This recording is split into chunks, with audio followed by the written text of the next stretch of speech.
You're listening to the Monocle Daily, first broadcast on the 16th of October 2024 on Monocle Radio. The United States issues yet another half-hearted call for Israeli restraint. The Shanghai Cooperation Organisation holds a summit, not in Shanghai nor very cooperative. And wouldn't now be a good time to spend more on quality news broadcasting, not less? I'm Andrew Muller. The Monocle Daily starts now.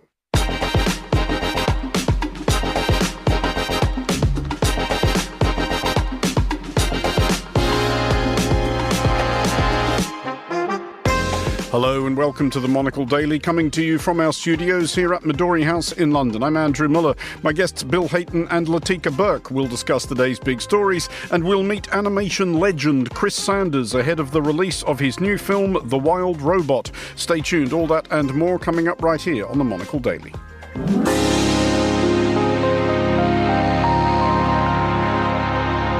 This is the Monocle Daily. I'm Andrew Muller, and I am joined today by Bill Hayton, Associate Fellow for the Asia-Pacific Programme at Chatham House, and Latika Burke, journalist and expert on geopolitics. Hello to you both. Hello. Hello, Andrew. Bill, regular listeners will have been aware of a recurring motif ahead of the previous election here in the United Kingdom, teasing you about your prospects of becoming the next Dennis Thatcher. Your missus did win. So I have made one giant leap forward. You have made a leap forward on this front. Congratulations on that, and congratulations to her as well. What is it like being an MP spouse? It's like driving down a motorway in the dark with people throwing things at you. Oh, I didn't know that was going to happen, and then things do happen. And of course, thanks to our corruption-free legislation, I can't get paid for any of it, so I just have to carry the bag. Well, that is tiresome. Yeah. But is it?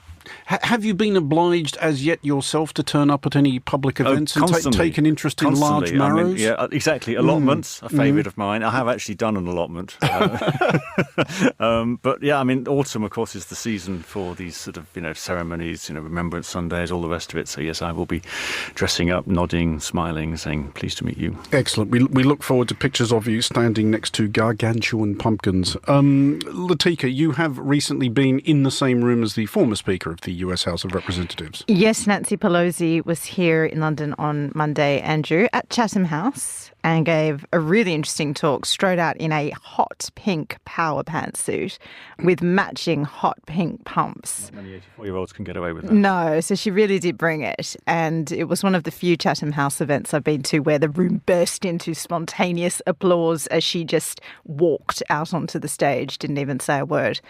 It was quite interesting, although I thought there was one very insightful moment where she says Kamala Harris is going to win the popular vote, make no doubt about that. It's just a case, of course, of the 7 swing states.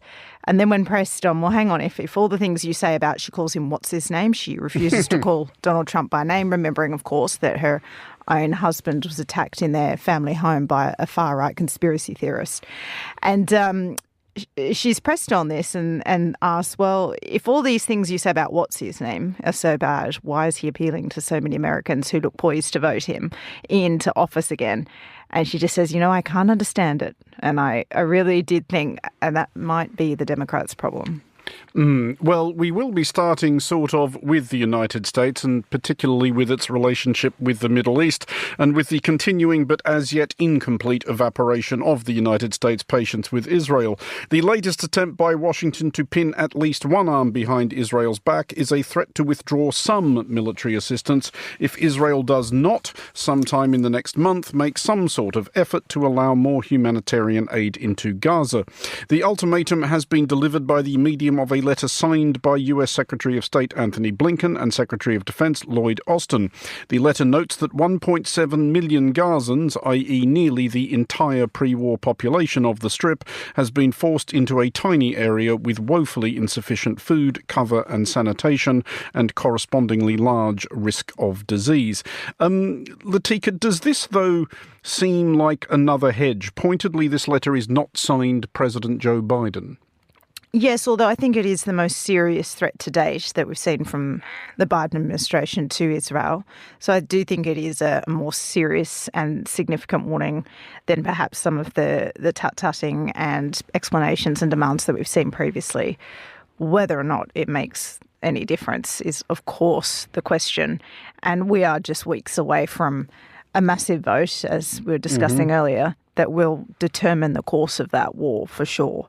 So I'm not incredibly sure that Benjamin Netanyahu, who has not shown any real willingness to listen to pleas from the international community, whether or not they come from the United States, is inclined to listen to this one either. Is it clear to us, Bill, at this point, because I think, as I was suggesting, the United States' exasperation with Benjamin Netanyahu has grown progressively less subtle over the last year. What is stopping President Biden at this point from just standing up with his own voice and in his own name saying this stops right now or we're pulling the plugs? Yeah, and things like sending extra, THAAD missiles and things. I mean, you didn't need a vote in Congress to do that, or not to do that. He could have, I presume there must be, he's thinking on many levels. He's thinking in the wider strategic game. What does the alliance with Israel bring to the US in terms of intelligence and taking on Iran and that kind of thing?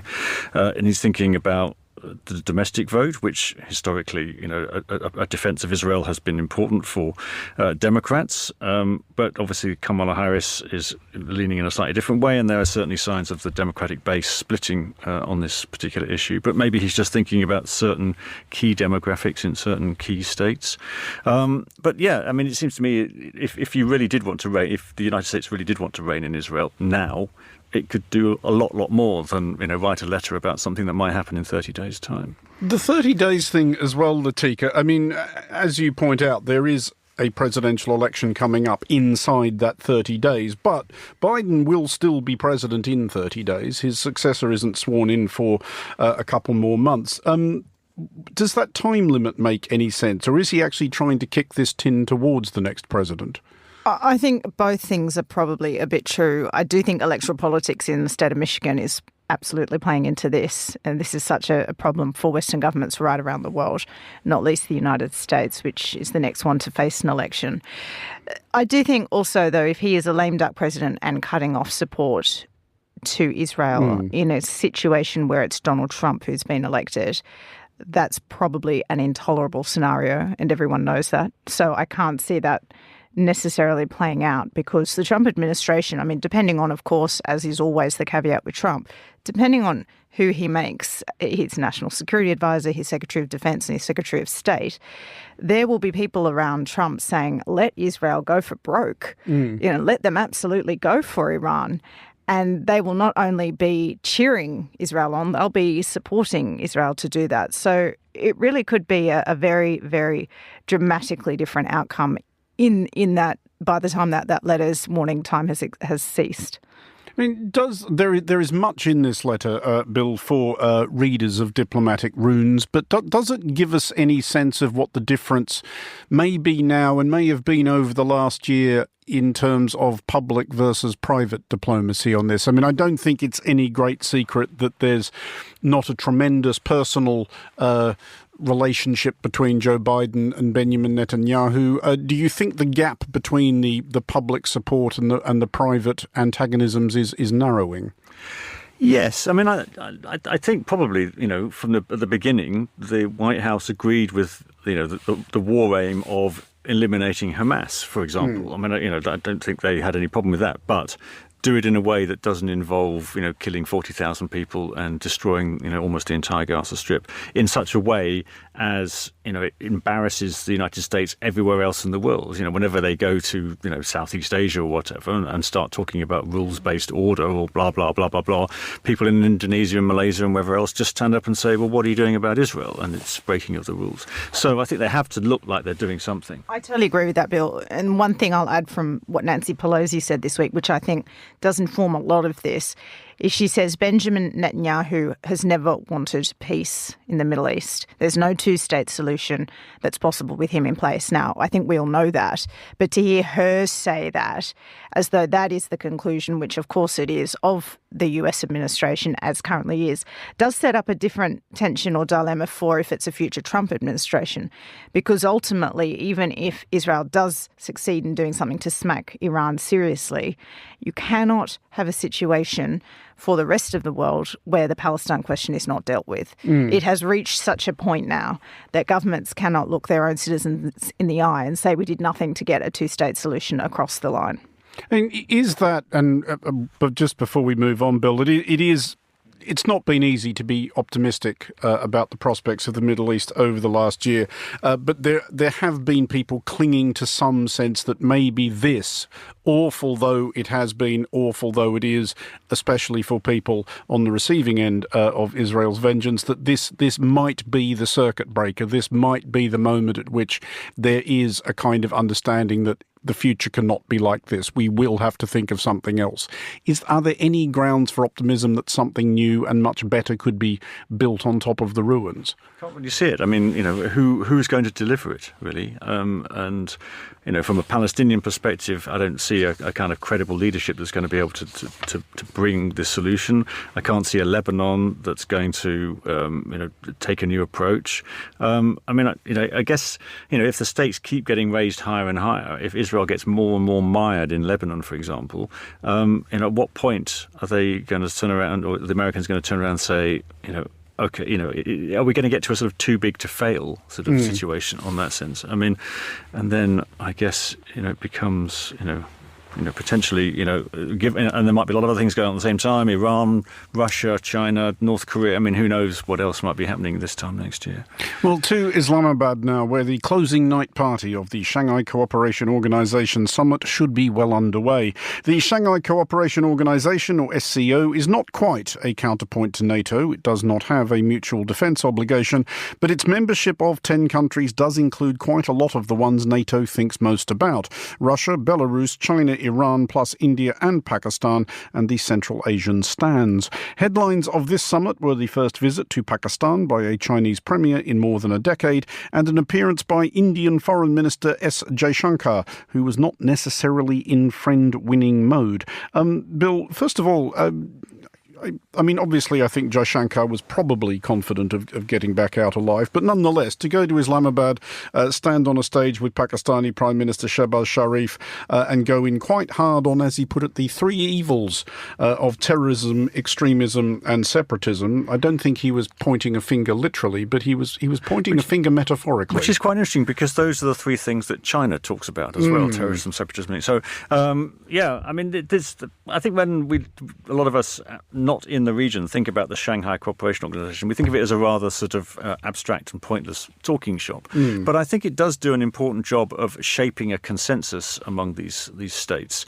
And the fact that they talk to each other, and the fact that it creates opportunities for, in this case, the Indian Foreign Minister to go to Pakistan, I think that plays a part in trying to create a sense of an alternative way of running the world, which I think plays very much into sort of the China-Russia agenda here. So, I mean, you wouldn't expect anything else really, maybe from an Indian leader. I mean, importantly, of course, it was a summit of heads of government, and the Indians only sent a foreign minister. But I guess it's the first time, I think, since 2015. It's been a while. Yeah, something like that. So it's it's a step forward in terms of their two relations, and I guess it may be an example of how, at a sort of passive level, China is shaping the regional architecture a bit, in the sense that it can convene this and it can therefore attract people to come.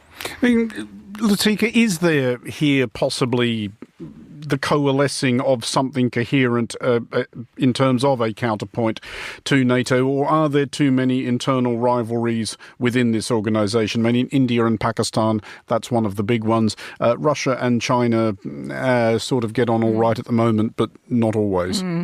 Not as formal as NATO, because I think the shared objectives will never be the same. And you see that with the China-Russia dynamic. But what you also see since the war in Ukraine is this increased cooperation between all the authoritarians, the main ones, North Korea, China, Iran and Russia. So they don't have to be in any sort of formal structure to be helping each other achieve something that is a bit more common to them all, which is, we don't like the way that the world order is dominated by these players. Let's see if we can shake things up a bit at whatever cost and see how far we can get away with things. And they're getting away with quite a lot. I think what's really also quite interesting about this conference is what's not being talked about. So it's not massively geopolitical. If you look at all the themes that China wants to raise, it's about tariffs, it's about trading, it's about Belt and Road, it's about let's keep these maritime and road routes going. Because really, I think what the message China wants to broadcast to the global south is, let's just do business. I'll stay out of your human rights issues and all those things that the pesky Westerners badger you about and beat you over the head with. We just want to sell stuff to each other, and if we get some strategic advantage, well, that's all fine too.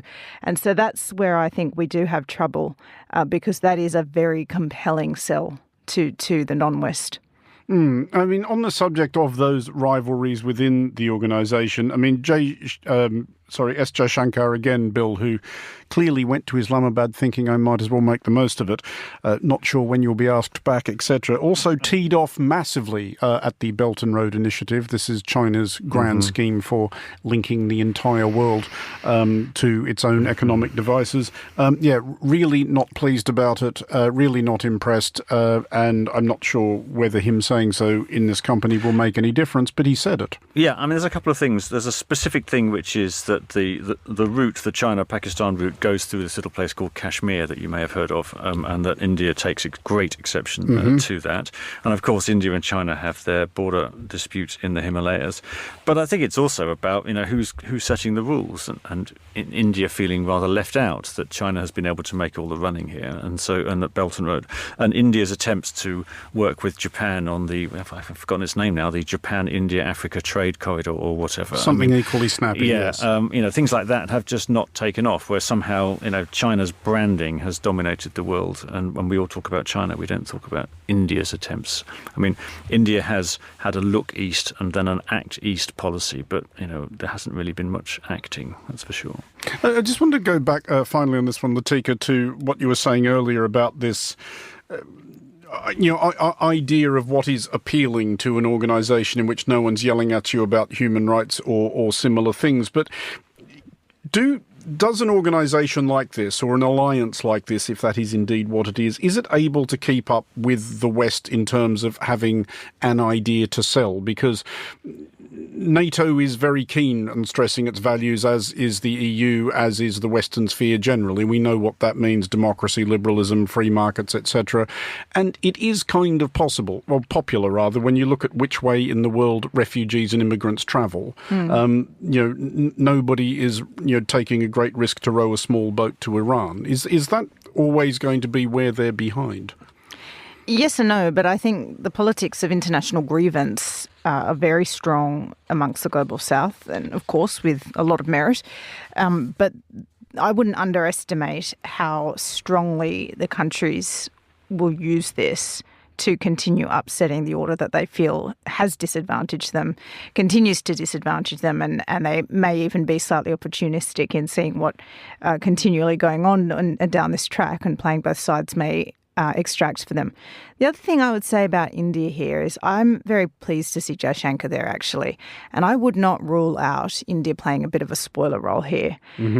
So it was said to me a couple of months ago, do we want Jaishankar at BRICS, or do we want India at CHOGM? What would we prefer Modi actually to be at? Well, we might actually prefer him to be at BRICS, because at BRICS he can throw a few cats in the ring of the pigeons and I think I've muddled that metaphor. No, Did I muddle it? The cat among the pigeons. Yes. Cat among the pigeons is correct. It's probably not necessary to throw the cat. Well, that just seems gratuitous. They always land safely. I have one. She's fine. But it was put to me like this, and India itself has some very different objectives for BRICS, for example. So I think when I see Jaishankar turning up very unexpectedly at these sorts of things and playing a more prominent role than India has in the past, I don't necessarily see that it's the cooperation in the name. Well, to now one of our occasional experiments in seeing if a panel of journalists can somehow find it in themselves to overcome the trade's traditional reluctance to offer opinions on the state of the media. The challenge this time is the tidings that one casualty of the latest round of axe swinging at the BBC is Hard Talk, a programme which for 30 years has managed the tricky balance of robust questioning of guests without descending into inane culture war bun hurling. Also for the chop is the BBC Asian Network's bespoke news service. Bill, one remove as you are from power. They paid me to leave some time ago. Yeah, but this is all due to the BBC having a deficit of £500 million. My proposed solution is this: why not give the BBC £500 million? Because you'd have to go and ask all the licence fee payers for that money, I suppose. And then they might, why not, I suppose. But then, we've got to ask, when was the last time you watched Hard Talk? Or you? I don't know. These kind of, is it just a question that the audiences are changing? And unfortunately, the audience likes, argumentative TikTok videos more than they like half-hour serious interview programmes. And I wonder whether they're being driven by the numbers. I haven't seen the audience figures, but that might be part of it.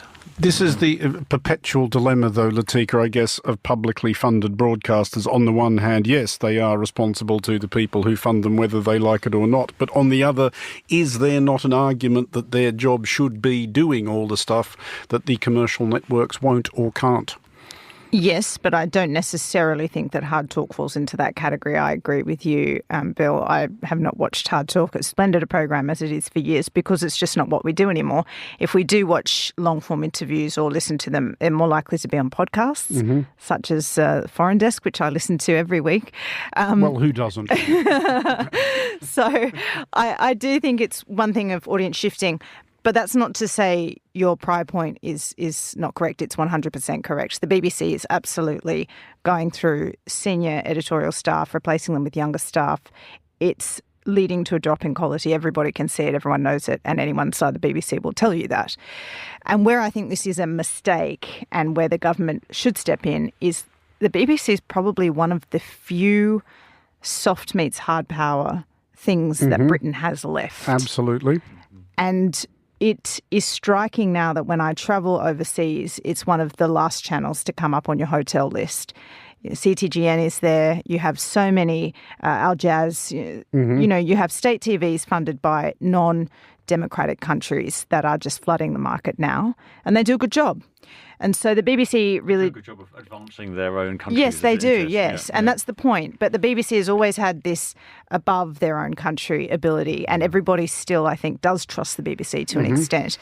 So I think if I was the British government and I was advising them on foreign policy, which obviously I'm not, and they have no reason to listen to me, I would be absolutely coming up with a way to lead a sustainable funding arm for its a core of its domestic, because the domestic props up the overseas, and have that overseas and very clearly say to the British public, we are in the biggest contest of our lives, of your generation, and here's one of our best weapons. That is almost exactly the next question I was going to put to the table, and I will put it to you, Bill. What do you think would actually happen in this country if, heading into a general election such as the one we have just had, one or other of the contenders, rather than wailing on the UK's public broadcaster, as apparently is now traditional, just said, you know what, elect us, we are going to spend absolute skipfuls of money on the BBC? Well, because, what would they mean? Do they mean the government themselves? Because the government themselves hasn't done that apart from for BBC World Service. Historically, increasing the BBC budget meant asking everybody who owns a television to pay a bit more on their TV licence, which is currently, £158? Something of that sort. Like that in Britain. So unfortunately, and the proliferation of streaming channels and all the rest of it has sort of made that argument quite difficult, because people are saying, well, I'm paying, £5 a month for Netflix and £5 a month for Sky or whatever. Why should I pay, £10 a month for BBC? Because it's good for you, I suppose, is the answer. We have. Our media consuming public is not particularly sophisticated in terms of thinking about where information comes from. We ask people where they saw it. They said, "I saw it on Facebook." But what was actually shared through Facebook, and what's your source, and all the rest of it. It is worrying in the long term sense, because it's also part of the disinformation, misinformation question, and where do you get information from, and how manipulated can our audiences be? I'm not a fan of the licence. I think the minute you outsource the public funding element to Joe Blow down the road, they say exactly as Bill said, well, hang on, I've got a gazillion subscriptions coming out of my ears. Why is this one that I didn't choose to sign up for costing me so much more than the rest? I think Britain needs to have a conversation about finding a different way to fund it and then just fund it. And because there is that solipsism that goes along with the licence fee, people sort of pointing at programme X and going, why should I pay for that? I'm not interested. But I mean, I'm like anybody else. I'm sure 99% of what the BBC broadcasts is of absolutely no interest to me whatsoever. But that's not how you think about these things. No. Are you saying you don't listen to Radio 1 anymore? I don't think I don't think I ever really did. No, I never listened to Radio 1. But in Australia, we have, the government just gives the money to the ABC, and then there's grants that are given to either the ABC or different media channels to run the overseas arm. So I don't really see how it's so difficult. And it's broadly supported in the Australian public. There's no complaints about this. And I guess the biggest problem with that would be Russia and China saying, well, this is the British government propaganda because it's directly funded by the British government. They say that anyway. Correct. Yeah. So I think we just need to get over it. Well, to San Diego, where the students at the university thereof, go Toreros, are shortly to face an extra requirement for graduation, sitting a course in climate change. Presentation of one certificate and silly hat will be contingent on completing study of 2 of the following 4 enticing-sounding subjects: scientific foundations, human impact, mitigation strategies and project-based learning. The good news is that this is all designed to be done within existing classwork, possibly from courses including gender and climate justice, indigenous approaches to climate change, and environmentalism in arts and media. Latika, would this entice you to study at the University of San Diego? Well, given I didn't even enjoy my own studies in journalism, because I strongly believe you learn everything in journalism in a newsroom from other journalists and editors, no is the answer to that question. I believed that you might say that. Bill? Well, yeah, I mean, I think this is quite interesting because what they're actually doing, they're not saying go and do a separate course. They're going to say go and pick one of these courses, and there's 40 of them. And within each of those 40, there has to be 30% of, or something, I think, of climate-related content. So you can go and study ancient Mediterranean civilization, but you will know that 30% of that course is presumably the impact of climate change on ancient Mediterranean civilization or whatever. So therefore, in effect, you're actually directly intervening in the course that the lecturer wants to teach in order to be sort of certified to get this thing. Your course will have to take that particular approach to the subject, at least in part, which is definitely starting to interfere in what people are being taught in the classroom.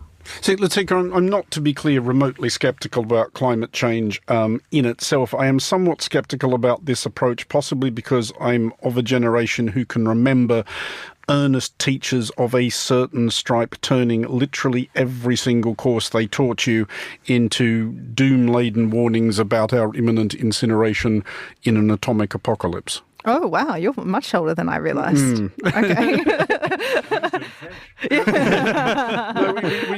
We used to get a fair bit of this from earnest geography teachers in Sydney in the mid-1980s. Interesting. No, I don't think this is helping anybody's cause, at least not the university sector, which is coming under fire from many governments around the West for lots of reasons. One, reliance on international students, but two, this wokery that you see that really is doing nobody favours and is breeding a generation of alarmists, which we are having a great deal of trouble with in that generation, I would argue.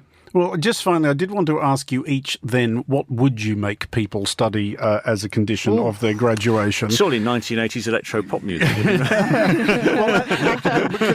Staying on brand. Yeah, I was going to say, the golden age of early 70s Nashville country and Australian rules football, obviously. But my suggestion was going to be quite close to something you said, Bill. Like, I am one of those people who used to sneer and scoff at the idea of media studies courses as just an absolute DOS, largely because I did that at school and it was. But I do actually think in the current context, there's probably little more important people could be learning about, like, what to actually believe and why you should believe it. But other than that and electro-pop of the 1980s? No, I think that is a good suggestion, actually. And is it Finland that's pioneered this sort of Finland has understanding disinformation course? We interviewed the responsible minister once. Right. It's a very good idea. Good idea. I mean, I remember at my school, and I don't know why we had so much time on our hands, but we were, if you didn't study history as an exam qualification, we were forced to study something called continuation history. What is that? Which was basically the history teachers deciding these are the things that every child must know before they leave here, and you must know about the Cold War, and you must know about this, that, and the other. So it was a bit like kind of we're all going to get fried from nuclear devastation or something, but in a slightly more kind of academic context, I guess. Yeah. Well, I think I've always been quite grateful for that little course. So how we got to the mess we're in. So you would instruct people in how we got into the mess we're in? Yeah. Okay. Yeah, but which would be very hard to kind of pin down an actual curriculum for something like that. I mean, there's a solid several thousand years of human history to unravel there. First, the Earth cooled, etc. Latika, what would you compel students to learn? This is very difficult for me. There's lots of options running through my head. Probably, this sounds really, really lame, but I think one of the best and better subjects I did was in maths. I was terrible at maths. But we learn a lot about things like budgeting and gambling and spreadsheeting. So I would actually say if I had started my young adult life knowing how to use a spreadsheet, knowing how to calculate unit pricing, knowing that the house is always rigged to win except in blackjack, those things. I mean, I did know some of those things. Gambling would have been so much more effective. Yeah, I don't gamble, by the way, but that's probably why, because it was one of those really instructive lessons. It's like, oh, the house is always rigged against you. There's no point. I think those sorts of life lessons would actually be very useful to people. Latika Burke and Bill Hayton, thank you both for joining us. Finally on today's show, animation, it says here, is enjoying a golden era. Current Oscar favourite for Best Animated Feature is The Wild Robot, a story featuring, as the title very strongly suggests, a robot who discovers her heart in the company of wild animals. Monocle's animation desk chief, Gunnar Gronlid, dropped by the UK premiere of the film and sat down with its director, industry legend Chris Sanders. Gunnar began by asking Sanders what drew him to the novel by Peter Brown, upon which the film is based. So many different things immediately struck me when DreamWorks showed me the book, and I visited, and I was dropping into like a development to see what they were up to, and they showed me this book and they described it, and just in the first couple of sentences I was like, okay, that's the one I'm interested in. I think the idea of a very innocent character like a robot in an environment where it is not supposed to be is immediately intriguing to me, and it hooked me. It was compelling. And then to realize as I read the book that it's also about a robot who's becoming a mother by accident. We never get to do stories about a mom or that kind of, that core story. And so I think that was like, okay, that's it. Once I knew that, I was like, I have to do this movie. It's just going to be so, I think, compelling. Yeah, I'm brought to life so amazingly by the cast and this new art style as well. I really want to ask you about that because you've gone through so many evolutions of different art styles throughout your career. How did you end up with this particular style for this film? When I was reading the book, there was imagery that was coming to my mind. It was interesting that, like, we've been talking about Bambi a lot as relates to this project, and the imagery that was coming to mind was very much like the Tyrus Wong paintings, background paintings, and environments from Bambi, because that was the kind of sophistication that made that story resonate. And I was thinking the same thing with this. They're such fanciful characters. We've got animals that are talking, and we've got a robot. And in order for that to really resonate and feel real, I felt the forest had to feel as real as possible. And oddly enough, I think the best way to do that would be not to try to make a photo-real forest where you see every little pine needle and every little piece of bark, but instead to do a more painterly environment like they did in Bambi. And I was very fortunate to be at DreamWorks, where they had just made incredible advances visually with Bad Guys and Puss in Boots: The Last Wish, which had these really illustrated styles. And we pushed from that. We leveraged off of that and went even further and got this much more impressionistic feel. It wasn't just the backgrounds, it extended to the animals, because if they didn't have painted surfaces, it wouldn't feel right. So everything that you see in the film, save for Roz the robot in the very, very beginning, who we deliberately leave as a CG element at the very beginning. As she spends time, we trade out her surface 30 times as she becomes more and more a part of the environment until she's 100% hand-painted, just like Fink the Fox or Pinktail the Possum. And I mean, your love for animation and your passion for animation comes through so strongly, both in the films that you've made and you speaking about it now. What made you fall in love with the medium in the first place? I loved drawing. I loved watching, films on the wonderful world of Disney. I used to buy little Super 8, Super 8 versions of some of the movies, little excerpts, and I'd put them on my projector, and I would frame by frame them to try to figure out how they did it. So I just loved art, and I loved animation. There was a particular moment. I was watching this film on the wonderful world of Disney called The Three Caballeros, which is it's a bit of it's strange. There's a few strange things about it. It's an odd movie, but at the core of it, there's this 3-minute or so sequence called The Three Caballeros, and it was animated by Ward Kimball. And I think he pretty much supervised the whole thing. I think he boarded it, animated it, and it is still one of the most amazing just moments of animation I've ever seen. I'll go back to it once a year at least just to watch it, because it just re-energizes me. Yes, it's so freeing. It's what animation is all about. Yeah. It's mayhem, but it's beautiful. And I mean, you're speaking a bit there to the sort of heart and soul of animation in a sense. And I mean, going back to the film, it's about a robot finding her heart and, in a sense, through that, enlarging the hearts of these creatures around her. And it's coming right at a time where artificial intelligence coming in, technological innovations, is sort of restoking all the fears about humanity losing its heart and soul to machines, and I imagine in the animation industry as well, people being afraid that this can replace the human artistry. What do you sort of think about that? Were you trying to say something about this with this film, and how do you feel about that sort of development in general? Nothing intentional, because when Peter Brown wrote the novel in 2016, I think it was first published, that was definitely not a thing. And even when we began the project, it wasn't a thing. It really arose in the last year or so that we were working on the project. So it's a subject that comes up a lot. Now, the interesting thing is, technology, in the case of this movie, actually allowed more human contact than previously, because the environments we were just talking about, we have pushed the technology to the point where we can hand paint the backgrounds dimensionally, meaning we don't have to build trees and then wrap them in textures and then like rubber stamp it over and over again. This is one of them right here, and you can see these are just brush strokes. They're brush strokes. They have holes in them, and somebody free-handed this, a background painter. So a human being touched every single environment in this film: the background, the foreground, the midground. And so, so this is a more human and handmade film because of technology. And that's the funny thing. So I think that I've always contended, yes, when new things come along, it's disruptive, it's really exciting, sometimes it's also terrifying. Everything will eventually find its, I think, equilibrium. But technology allowed this to be a more human-made film than any I've worked on since, I think, since Lilo and Stitch, where we were still hand-drawing everything. And I mean, that's so key to the themes of the film itself, isn't it? Yeah. And I mean, just finally, sitting there in the cinema, the young people and the old people, they were constantly gasping, laughing, crying, and it struck me that, this film, also because of the timeliness of its themes, might become what films like Aladdin, Mulan, How to Train Your Dragon were for a younger generation, and whatever those films were for you.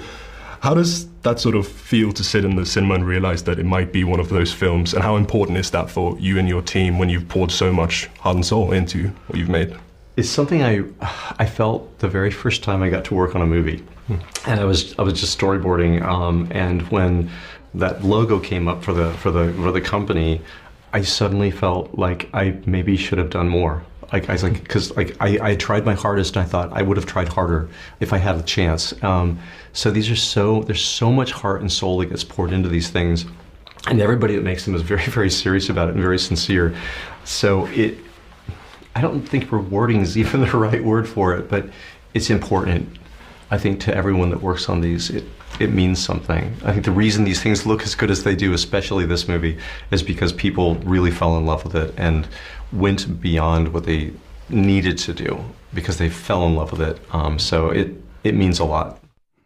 Gunnar Gronlid speaking to Chris Sanders, director of The Wild Robot. It features Lupita Nyong'o, Pedro Pascal, Kit Connor and Bill Nighy, and it will be showing in UK cinemas starting this Friday, October 18th.